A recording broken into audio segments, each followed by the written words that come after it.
রাজধানীর সূত্রাপুরের ভয়াবহ আগুন কেড়ে নিয়েছে রাঙ্গাবালির এক পুরো পরিবারের প্রাণ। পুড়ে গেছে ভ্যান চালক রিপনের ঘাম ঝরা জীবনের সব স্বপ্ন। স্ত্রী ও ৩ সন্তান সহ পুড়ে মারা গেছেন রিপন। গ্রামের বাড়িতে এখন শুধুই আহাজারি আর শোক। তুহিন রাজের রিপোর্ট, জানাচ্ছেন সিরাজুমনির শুভ। ঢাকার সূত্রাপুরে ভয়াবহ অগ্নিকাণ্ডে পুড়ে মারা গেছেন একই পরিবারের ৫ জন। চিকিৎসাধীন অবস্থায় একে একে সবাই মারা যান। নিহতদের বাড়ি পটুয়াখালীর রাঙ্গাবালির যুগীর হাওলা গ্রামে। ১১ জুলাই রাত ১:৩০টার দিকে রাজধানীর সূত্রাপুরের কাকজিটোলার একটি ভাড়া বাসায় লাগা আগুন কেড়ে নেয় ছোট্ট এই পরিবারের সবকিছু।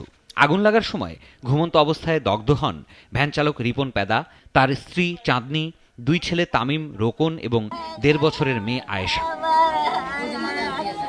দগ্ধ অবস্থায় সবাইকে নেওয়া হয় হাসপাতালে, কিন্তু 1 সপ্তাহের ব্যবধানে একে একে প্রাণ হারান পরিবারের 5 সদস্যই।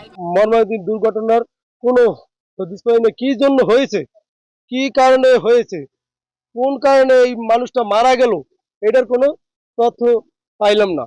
ওর এখন মা জীবিত আছে, তাও মৃত্যুর কাছাকাছি, ওর দেখার মতো এমন কোনো কেউ নেই। প্রথমে মারা যায় আয়েশা, এরপর 2 ছেলে তামিম ও রোকন। ছেলেদের মরদেহ নিয়ে বাড়ি ফেরার পথেই অ্যাম্বুলেন্সে মারা যান চাঁদনি।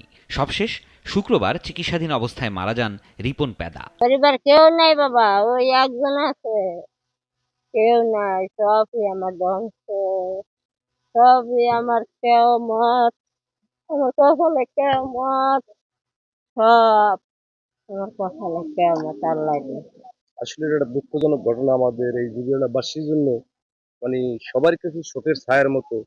এই পরিবারটা একবারে নিঃস্ব হয়ে গেছে। এরা একই পরিবারে 5 জন ছিল, ঢাকায় গেছে কামাই করতে, কিন্তু আসতেছে তাদের লাশ হয়ে। এই মৃত্যু শুধু সংখ্যায় সীমাবদ্ধ নয়, এর পেছনে আছে হৃদয় বিদারক এক অধ্যায়। তাই ঘটনাটির পেছনে অবহেলা ছিল কিনা তা খতিয়ে দেখাই এখন প্রধান বিষয়।